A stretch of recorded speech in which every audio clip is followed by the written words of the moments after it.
जय हिंद साथियों, मैं आदेश आप सभी का आपके अपने परिवार राही आदि क्लासेस में स्वागत करता हूं। तो हम सभी यूपीपी, यूपीएसआई या फिर जहां पर भी हिंदी पूछी जाएगी उन सभी जगहों के लिए हिंदी का प्रैक्टिस सेट चालू कर रहे हैं। उम्मीद है आप सभी पूर्ण रूप से सहयोग करेंगे। बस आपसे एक ही रिक्वेस्ट है कि अधिक से अधिक क्लास को शेयर कीजिएगा, लाइक कीजिएगा, क्लास को पूरा ज़रूर देखिएगा। समय कम हो थोड़ी स्पीड बढ़ा कर देख लीजिएगा। तो अब हम अपनी क्लास को शुरू करते हैं। हमारा पहला क्वेश्चन है, अंक शब्द के अनेकार्थी शब्द समूह का चयन कीजिए। अंक शब्द के अनेकार्थी शब्द समूह का चयन कीजिए। क्या होगा? अंक, गोदी, हिस्सा, गोद, संख्या, अध्याय, संख्या, भाग, टुकड़ा, अध्याय, समय, अवस्था। तो सही क्या हो जाएगा? अंक का जो अनेकार्थी होता है वह गोद हो जाएगा। क्या हो जाएगा? गोद हो जाएगा, संख्या हो जाएगा और अध्याय भी होता है। यानी विकल्प हमारा बी सही हो जाएगा। अगला क्वेश्चन है कि अपराध बोध होने वाली ग्लानि। अपराध बोध होने वाली ग्लानि वाक्यांश के लिए एक शब्द लिखिए। तो क्या होगा वाक्यांश के लिए एक शब्द? लज्जा, निंदा, आत्मग्लानि, पश्चाताप। तो हमारा सही विकल्प क्या हो जाएगा कि अपराध के लिए, अपराध बोध के होने वाली ग्लानि जो होती है उसे हम आत्मग्लानि कहते हैं। क्या कहते हैं? आत्मग्लानि कहते हैं। कभी आप पश्चाताप मत कर दीजिएगा। क्या? कभी आप पश्चाताप पर टिक मत कर दीजिएगा, क्योंकि आत्मग्लानि होती है। अब चलते हैं अगले क्वेश्चन पे। तो अगला क्वेश्चन है हमारा, चिर, चीर के अर्थ के सही विकल्प का चयन कीजिए। एक चिर लिखा है, एक चीर लिखा हुआ है, इसका हमें सही अर्थ क्या होगा? लंबा, प्राचीन, वस्त्र, पुराना, पेड़, वस्त्र, पुराना, वस्त्र। तो क्या हो जाएगा? चिर, चिर का अर्थ पुराना होगा और चीर का अर्थ वस्त्र हो जाएगा। तो जब आपने महाभारत देखी होगी तो वहाँ होता है क्या? चीर हरण होता है। तो क्या होता है? चीर का अर्थ वस्त्र हो जाएगा और चिर का अर्थ जो होगा वह पुराना होगा। तो हमारा सही उत्तर ऑप्शन डी सही हो जाएगा। सम उपसर्ग से बना शब्द है। अब सम उपसर्ग से बना शब्द हमें चुनना है, चयन करना है। संयोग, सुकर्म, समभाव, स्वयं। तो सही हमारा उत्तर क्या होगा? संयोग हो जाएगा। क्या हो जाएगा? संयोग हो जाएगा। क्यों? क्योंकि जब संयोग जो शब्द होता है यह सम, धन, योग से मिलकर बना है, तो इसमें सम हमारा जो है वह उपसर्ग हो जाएगा। यानी हमारा विकल्प ए सही हो जाएगा। अब लिखा है सुकर्म। सुकर्म में सु उपसर्ग है। क्या है? सुकर्म में सु उपसर्ग है, लेकिन समभाव, अब समभाव में भाव हमारा शब्द हो जाएगा तो सम उपसर्ग हो जाएगा। स्वयं, स्वयं क्या है? स्वयं खुद एक उपसर्ग है। स्वयं भी किसी न किसी शब्द के आगे जुड़ जाता है। तो हमसे पूछा था कि सम उपसर्ग से बना शब्द, तो संयोग हमारा राइट उत्तर हो जाएगा।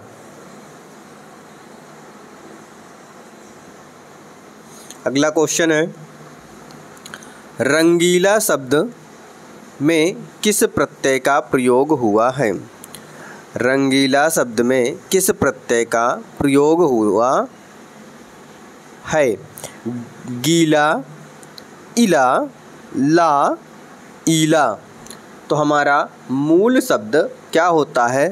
रंग होता है। क्या होता है? रंग होता है।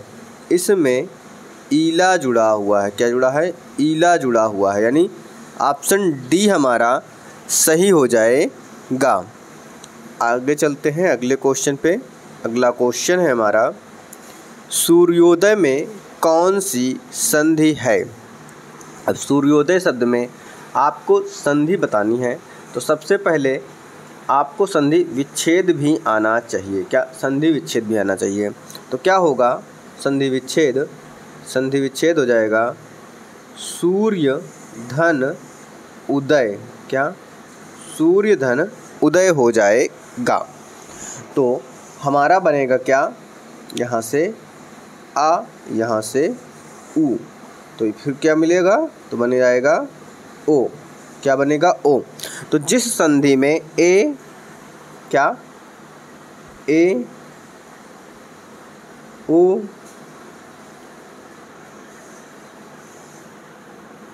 अर, क्या ए ओ अर हो, तो वहाँ क्या होता है, गुण संधि होती है।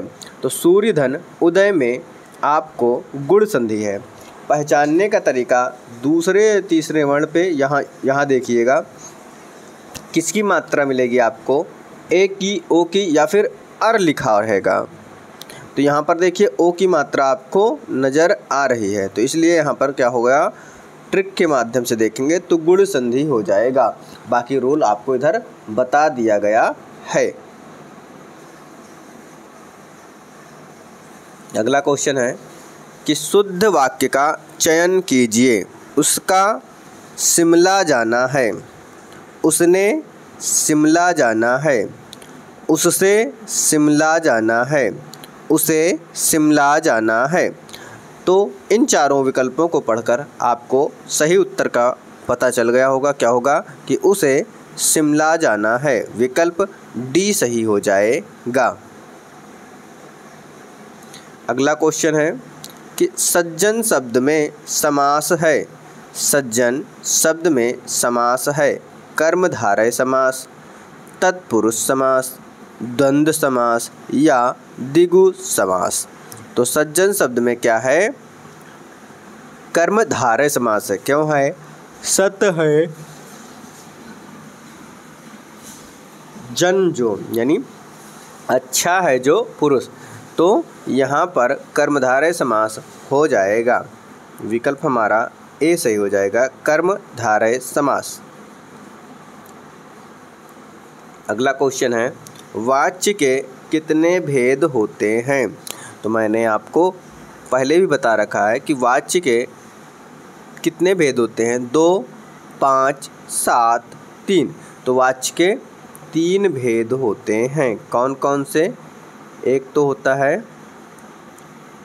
कर्तृवाच्य, दूसरा क्या होता है, कर्मवाच्य, कर्मवाच्य,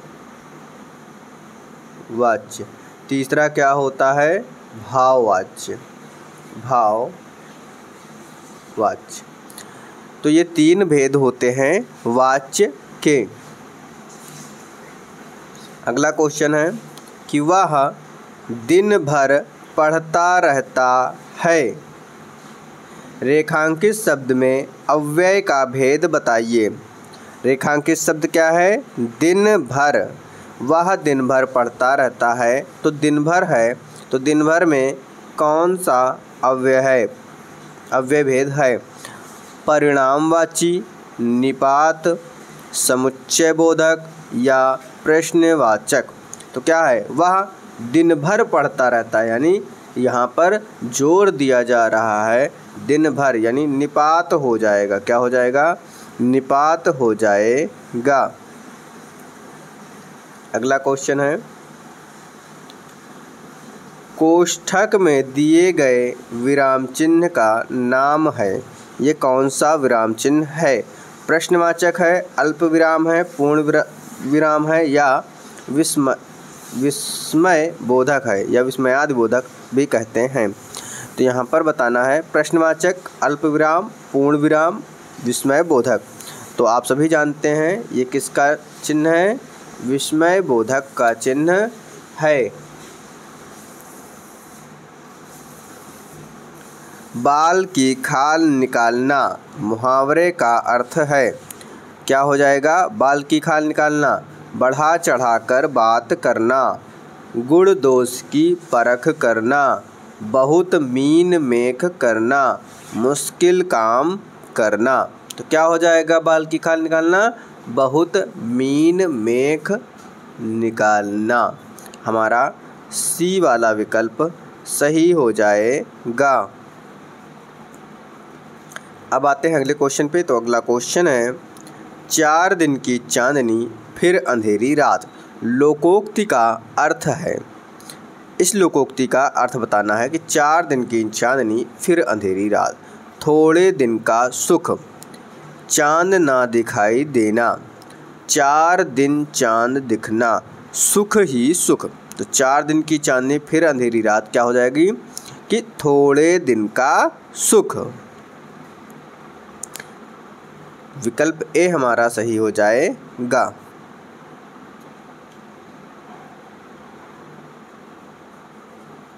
अगला क्वेश्चन है, साहित्य में रस का अर्थ होता है। साहित्य में रस का अर्थ होता है साहित्य की मिठास, किसी रस का आनंद, किसी फल का स्वाद, साहित्य से मिलने वाली आनंद अनुभूति।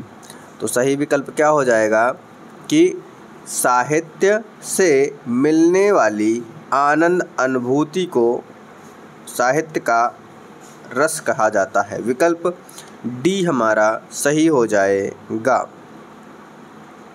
अगला क्वेश्चन है, दोहा छंद में कितने चरण होते हैं। तो दोहा छंद में कितने चरण होते हैं? 2, 6, 3, 4। तो कितने होते हैं? 4 होते हैं।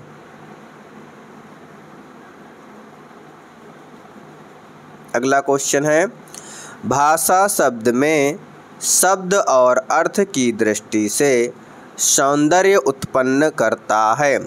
भाषा शब्द में शब्द और अर्थ की दृष्टि से सौंदर्य उत्पन्न करता है। क्या करता है? रस, अलंकार, गुण, छंद। तो हमारा सही उत्तर क्या हो जाएगा? अलंकार सही हो जाएगा। क्या? अलंकार। अगला क्वेश्चन है, या रालावा किस प्रकार के व्यंजन हैं? ऊष्म व्यंजन है, अंतस्थ व्यंजन है, स्पर्श व्यंजन है, अयोग वाह व्यंजन है। तो ये कैसे व्यंजन हैं? ये सभी अंतस्थ व्यंजन हैं। कैसे हैं? अंतस्थ व्यंजन हैं।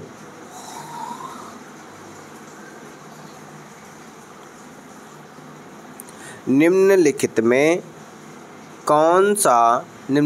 से कौन सा शब्द स्त्रीलिंग है? हमें स्त्रीलिंग शब्द का चयन करना है। कृपा, मित्र, कार्य, त्योहार। तो इनमें से स्त्रीलिंग क्या है?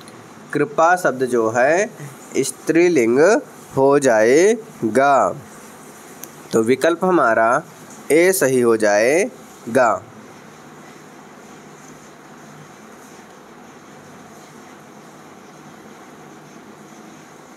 अगला क्वेश्चन है, वचन किसका बोध कराता है? तो वचन किसका बोध कराता है?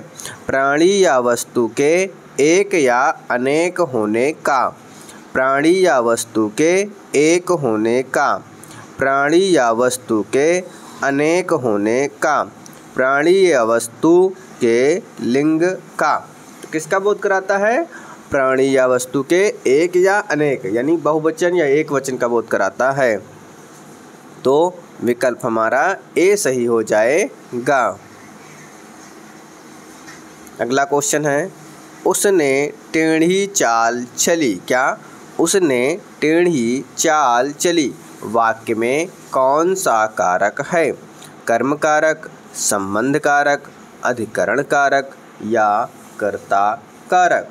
तो यहाँ पर क्या है? उसने टेढ़ी चाल चली, तो कर्ता कारक है। क्या है इस पंक्ति में? कर्ता कारक है। अब आते हैं अगले क्वेश्चन पे। तो अगला क्वेश्चन है,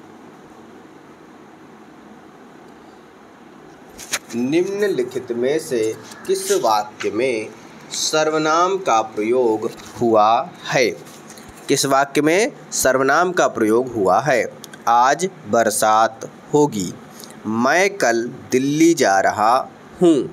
घर का काम कर लो, सीमा और रीमा बहनें हैं। तो यहाँ पर सर्वनाम का प्रयोग पूछा गया है, तो जो यहाँ पर मैं है यह सर्वनाम है, तो हमारा विकल्प बी सही हो जाएगा। क्या? बी सही हो जाएगा। विशेषण की किस शब्द की विशेषता बताता है? विशेषण जो होता है वह किस शब्द की विशेषता बताता है? संज्ञा की विशेषता बताता है, कारक की विशेषता बताता है, क्रिया की या फिर वचन की? जो विशेषण है वह संज्ञा और सर्वनाम की विशेषता बताता है। क्या? संज्ञा और सर्वनाम दोनों की विशेषता बताता है। तो यहाँ पर संज्ञा दिया गया है, तो हमारा विकल्प ए सही हो जाएगा। कर्म के आधार पर क्रिया के कितने भेद होते हैं? हमसे पूछा जा रहा है कर्म के आधार पर, तो कर्म के आधार पर बताना है। 3, 4, 6, 2। तो कर्म के आधार पर कितने होते हैं? 2 होते हैं। कौन कौन से होते हैं 2? एक साकर्मक क्रिया होती है और एक आकर्मक क्रिया। तो आप इसे नोट कर सकते हैं या समझ सकते हैं। साकर्मक और एक दूसरी हो जाएगी आकर्मक। क्या? साकर्मक और आकर्मक। अगला क्वेश्चन है, व्याकरण में काल का क्या अर्थ है? व्याकरण में काल का क्या अर्थ है? अंत, समय, पीड़ा, मृत्यु। तो व्याकरण में जो होता है वह काल का अर्थ समय बतलाता है। क्या? समय बतलाता है। यह ताले की चाबी है। यह ताले की चाबी है। रेखांकित में कौन सा कारक है? रेखांकित क्या है? ताले की। यहाँ पर कौन सा कारक है? संप्रदान कारक, अपादान कारक, करण कारक, कर्ता कारक। तो यहाँ क्या कौन सा हो जाएगा? संप्रदान कारक हो जाएगा। क्यों होगा? क्या होगा? संप्रदान कारक, यानी विकल्प हमारा जो है वह ए सही हो जाएगा। कैसे? ताले की चाबी, यानी ताले के लिए चाबी। तो संप्रदान की जो विभक्ति होती है, जो परसर्ग होता है, वह के लिए ही होता है और संप्रदान का अर्थ होता है देना। तो क्या है? ताले की चाबी, यानी ताले के लिए चाबी है। तो विकल्प हमारा ए सही होगा। आगे क्वेश्चन पे चलते हैं। तो अगला क्वेश्चन है हमारा, निम्नलिखित में से कौन सा शब्द पुल्लिंग है? तो हमें यहाँ पर पुल्लिंग शब्द का चयन करना है। भवदिया, डिबिया, साध्वी और संचालक। तो इन सभी शब्दों में क्या हमें पुल्लिंग का चयन करना था? तो संचालक शब्द क्या हो जाएगा? यहाँ पुल्लिंग शब्द हो जाएगा। क्या? संचालक शब्द पुल्लिंग हो जाएगा। बाकी तीनों स्त्रीलिंग शब्द हो जाएंगे। अगला क्वेश्चन है कि निम्नलिखित में से कौन सा शब्द तत्सम शब्द नहीं है? हमें ऐसे शब्द का चयन करना है जो तत्सम शब्द नहीं है। शोक, पृथ्वी, चंद्र, परख। तो यहाँ पर परख शब्द तद्भव है। क्या? परख शब्द तद्भव है। इसका जो तत्सम होगा वह परीक्षा हो जाएगा। क्या हो जाएगा? परीक्षा हो जाएगा। चंद्र, चंद्र लिखा हुआ है तो ये तत्सम शब्द है। चंद्र का तद्भव क्या हो जाएगा? चांद हो जाएगा। क्या हो जाएगा? चांद हो जाएगा। अब आते हैं अगले क्वेश्चन पे। किस विकल्प में सभी शब्द तद्भव शब्द हैं? हमें ऐसे विकल्प का चयन करना है जिसमें सभी तद्भव शब्द दिए गए हों। आग, जीभ, घर। पत्र, फूल, हाथी। बरखा, रात, सत्य। उच्च, दुर्बल, पुष्प। तो क्या है यहाँ पर? आग, जीभ, घर। अग्नि तत्सम होगा, जिह्वा तत्सम होगा, गृह तत्सम होगा। लेकिन यहाँ पर क्या होगा कि सभी शब्द हमें तद्भव का चयन करना था, चुनना था, तो जो कि हमारा विकल्प ए बिल्कुल सही हो जाएगा। क्या हो जाएगा? बिल्कुल सही हो जाएगा। अब यहाँ पर पत्र जो लिखा है क्या है? पत्र तत्सम है और फूल क्या है? तद्भव है। हाथी क्या है? तद्भव है। लेकिन अब आगे देखते हैं, बरखा रात, बरखा और रात क्या हैं? तद्भव हैं। लेकिन जो सत्य दिया गया है यह तत्सम शब्द हो गया। अब आगे देखते हैं, उच्च दुर्बल पुष्प, इसमें सभी तत्सम दे दिए गए, हमसे तद्भव पूछा था इसलिए विकल्प ए सही हो जाएगा। अब आते हैं अगले क्वेश्चन पे। तो अगला क्वेश्चन है, दिए गए विकल्पों में से कौन सा विकल्प दूध का पर्याय नहीं है? हमें दूध का पर्याय नहीं है वह बताना है। दुग्ध, पेय, गौरस, अमी। तो यहाँ पर दुग्ध दूध का तत्सम ही है, तो यानी पर्याय हो जाएगा। पेय, पेय भी क्या होता है? पेय जो होता है यह भी दूध को ही बोला जाता है। गोरस क्या होता है? ये भी दूध को बोला जाता है। लेकिन जो अमीय दिया गया है यह अमृत है। क्या? अमृत का पर्यायवाची है, तो इसलिए डी सही हो जाएगा। अगला क्वेश्चन है, सापेक्ष का सही विलोम शब्द होगा। तो सापेक्ष शब्द का हमें सही शब्द विलोम चयन करना है। निरपेक्ष, परोक्ष, प्रतिपक्ष, स्पष्ट। तो सापेक्ष का जो सही विलोम होगा वह निरपेक्ष हो जाएगा। क्या होगा? निरपेक्ष, यानी विकल्प ए हमारा सही हो जाएगा। अगला क्वेश्चन है कि निम्नलिखित में से रीतिकाल के कवि हैं। हमें रीतिकाल के जो कवि हैं उनका चयन करना है। तुलसीदास, कबीरदास, वृंद, सूरदास। तो सही क्या है इसमें? जो वृंद हैं वह रीतकाल के कवि हैं। अगला क्वेश्चन है, कामायनी के रचनाकार हैं। तो कामायनी बहुत ही फेमस है जो आप सभी जानते हैं। कौन है? प्रसाद, निराला, पंत, महादेवी। तो कामायनी जो है वह जयशंकर प्रसाद की रचना है। अब आता है आपको एक गद्यांश। अब हमें इस गद्यांश को पढ़ना है और इस गद्यांश से संबंधित क्वेश्चनों को हल करना है। तो आप सभी भी इस गद्यांश को पढ़िएगा और सबसे ज़्यादा ज़रूरी होता है साथ देना। क्लास को आप पूर्ण रूप से देखेंगे तो आपको कुछ ना कुछ तो मिलेगा ही सीखने को, ऐसा भी नहीं है कि कुछ नहीं मिलेगा। और अगर मान लीजिए आपको पूरे क्वेश्चन बन रहे हैं तो बहुत अच्छी बात है। तो अब इस गद्यांश को पढ़ना शुरू करते हैं। कविता के मर्मज्ञ और रसिक स्वयं कवि के महान कवि से अधिक महान होते हैं।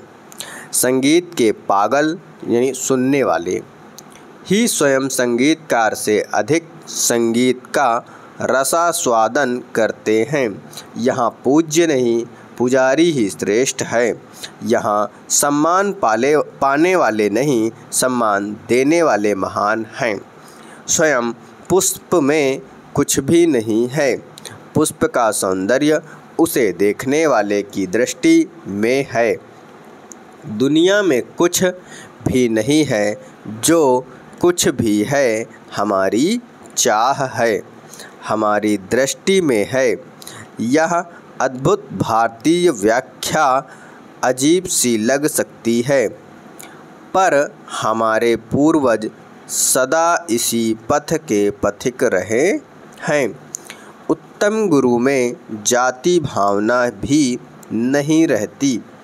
कितने ही मुसलमान पहलवानों के हिंदू चेले हैं और हिंदू संगीतकारों के मुसलमान शिष्य रहे हैं। यहाँ परख गुण की है। क्या? यहाँ परख गुण की है, साधना की और प्रतिष्ठा की होती है।